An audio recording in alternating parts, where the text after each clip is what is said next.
Welcome to TFP, the Theatrefolk podcast, the place to be for drama teachers, drama students, and theater educators everywhere. I'm Lindsay Price, resident playwright for Theatrefolk. Hello! I hope you're well.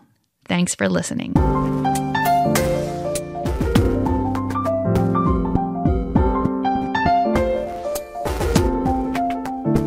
Okay, we've got another bonus podcast for you. It's a bonus, it's a bonus, it's time to give you a bonus. So, this is episode 129A, and you can find any links from this podcast in the show notes at theatrefolk.com/episode 129A. Now, the reason for this bonus podcast is to let you know, the podcast listener, that we've opened the doors again to the Drama Teacher Academy. What is the Drama Teacher Academy? You might be asking. The DTA is a professional development membership site just for drama teachers and drama educators.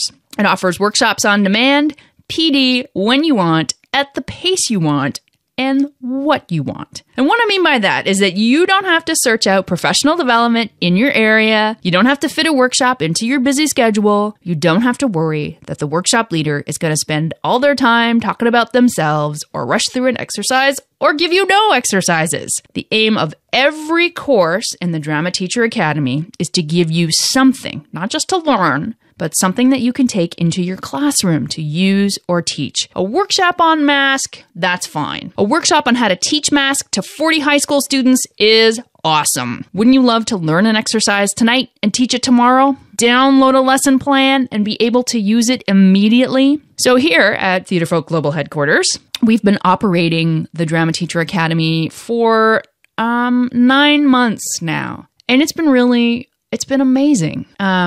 We flung open the doors in August. We weren't sure what was going to happen, but we knew what we wanted to do. We knew we wanted to help, and we wanted to provide drama teachers with a particular kind of resource.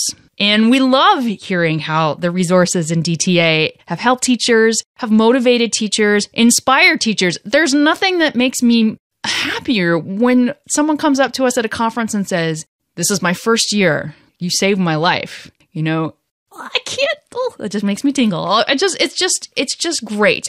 We also love hearing from folks who have questions, who want clarification, who want us to explore different avenues. Because if there are questions, that means we have areas that we can change and grow.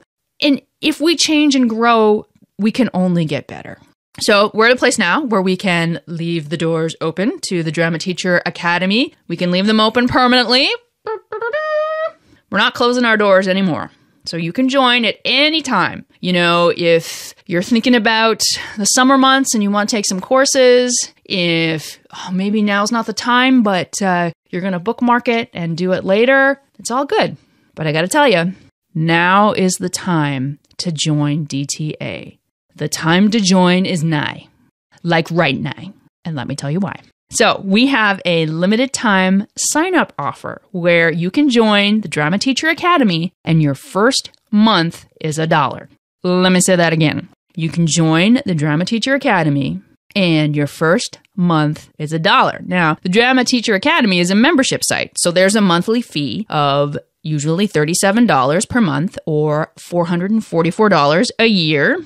And if you sign up to the Drama Teacher Academy before midnight Pacific on Friday, May 8th, that first month as a member is only $1.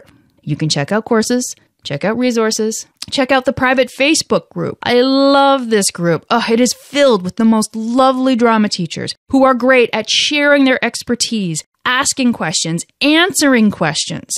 You want to find out what DTA is all about? Now's the time to test it. Go to dramateacheracademy.com. Go to the show notes, theatrefolk.com/episode 129A, and sign up today. But wait, before you go, this is a bonus episode, so you should have a bonus. So let's have a sneak peek into one of our instructors, one of our DTA courses. I have an interview with Stephen Stack, who You may know as a Theatrefolk playwright, Ashland Falls, The Bottom of the Lake. She wrote, died, then wrote some more. And he is the instructor of a DTA course from audition to curtain call, directing youth theater. And that's what we're going to talk about, directing teenagers. Hello, Stephen. Hello, Lindsay. And Stephen, you have spent a great number of years directing youth theater. I have. So how long have you been directing youth theater? I have been directing youth theater now for about 16 or 17 years. Oh my gosh, that is a long time. And that is actually, so that's the topic that, as opposed to, tuning a piano, but that we're going to get into in this little section here, directing youth theater. Now, how has it changed for you over the past 16 years? When you came into, are you the same director you were 16 years ago? Oh, absolutely not. When I first started, I was really only focused on the performance aspect of it. I wanted to have a great show, and in some ways, it was really all about me.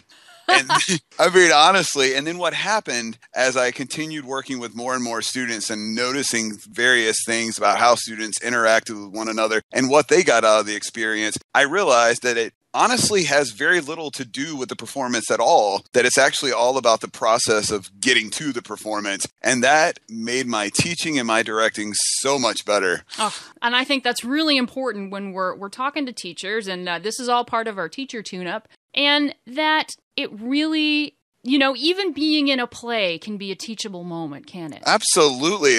Because I just finished 5 weeks of acting camp, a high school one for 3 weeks and then a middle school one for 2 weeks. And what happened from that perspective is that the students had a great time and they had 2 great shows. But more importantly, what I heard from all of them who barely knew each other before or didn't know each other at all was how close that they got to one another and how they felt like they were part of something, a community. And that's all. And that really became the most important thing to me as I learned more and more about directing. But it really makes me feel good to see that they got that out of it. Did they have a great show? Absolutely. But the main thing was the community that they built together by creating a play. So yeah, and I have come to learn too that sometimes it doesn't matter per se what the play is. It's what the students do with it and how the students work together.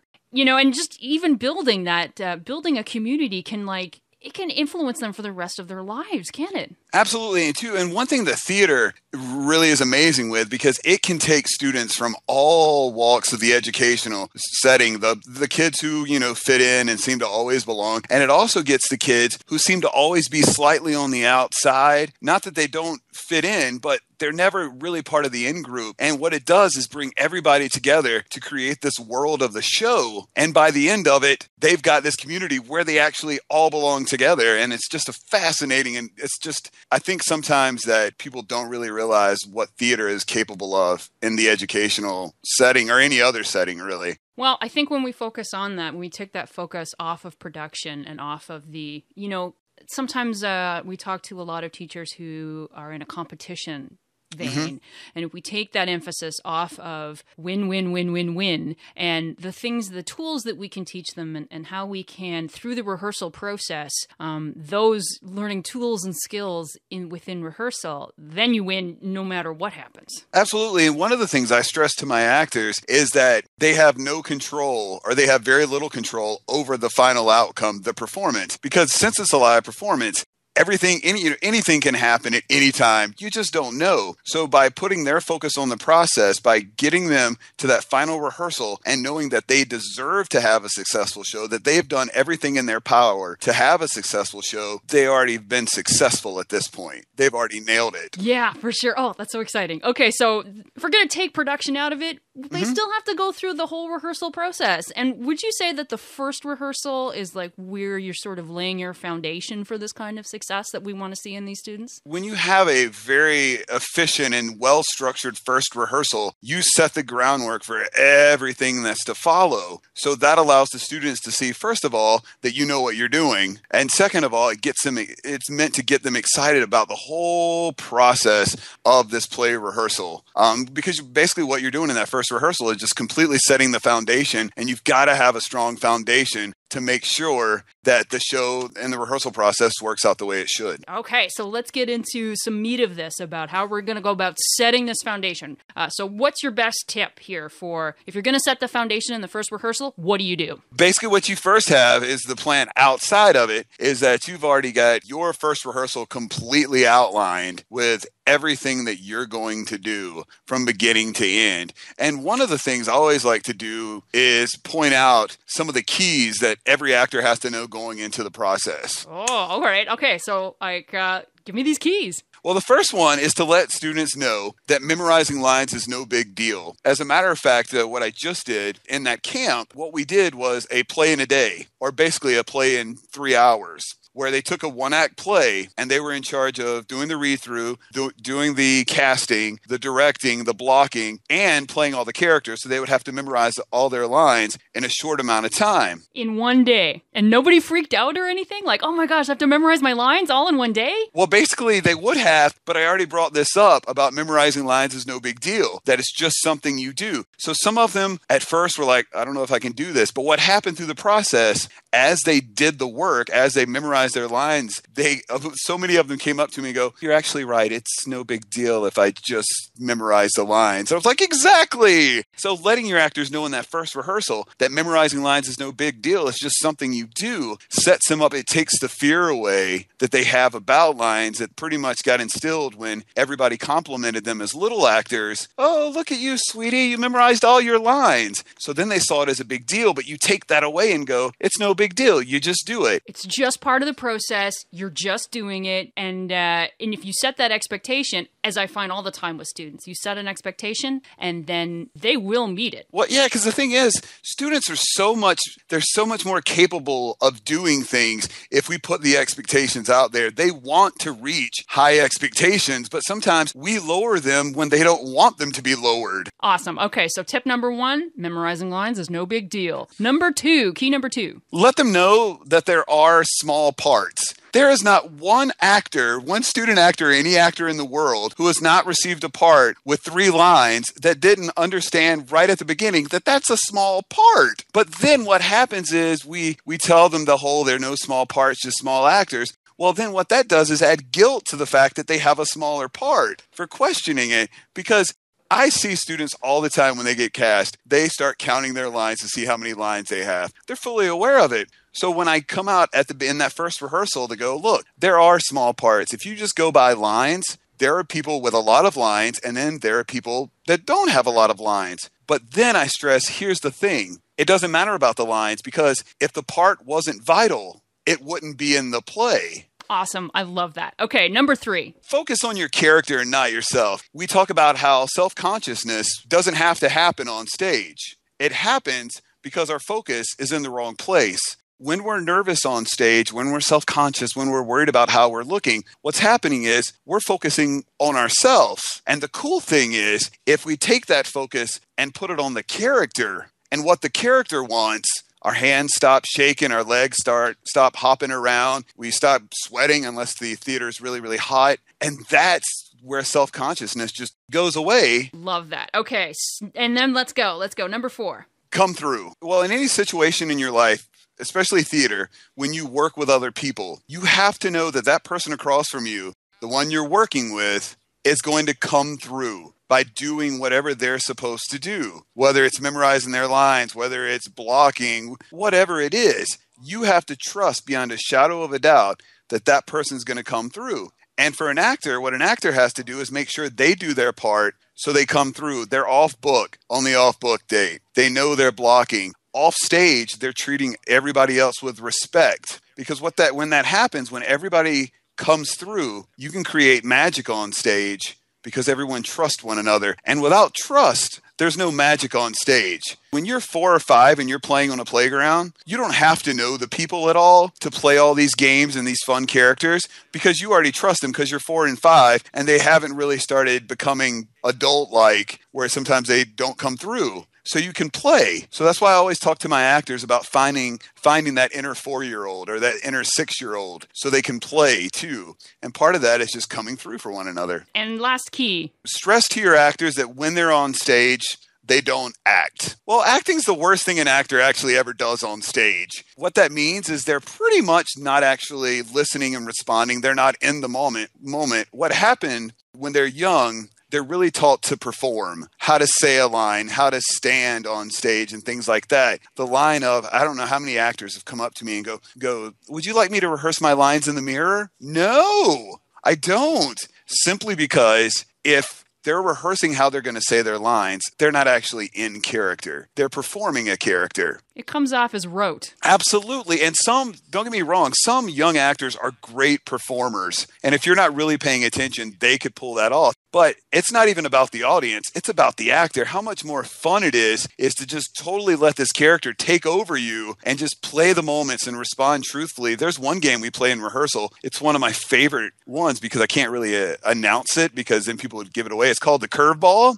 And what I do is only include a couple of the actors in it. And I let them know that certain lines, that they can switch the emotion of the line and just give the actor whatever they want to. So if it's a really emotionally happy line, they can go full bore angry and just to see how the other actors respond. Oh, okay. So like they're in rehearsing the scene and you sort of pull a couple actors to the side and say, okay, in this scene, what I want you to do is take a line and I want you to totally switch it up and we'll see how the other actor responds. Absolutely. It's a lot of fun to do. And you really find out the students who are listening and the ones who are not. And it's a great teachable moment. Oh, I love that. Okay, yeah, the curveball. Pull that into your rehearsals.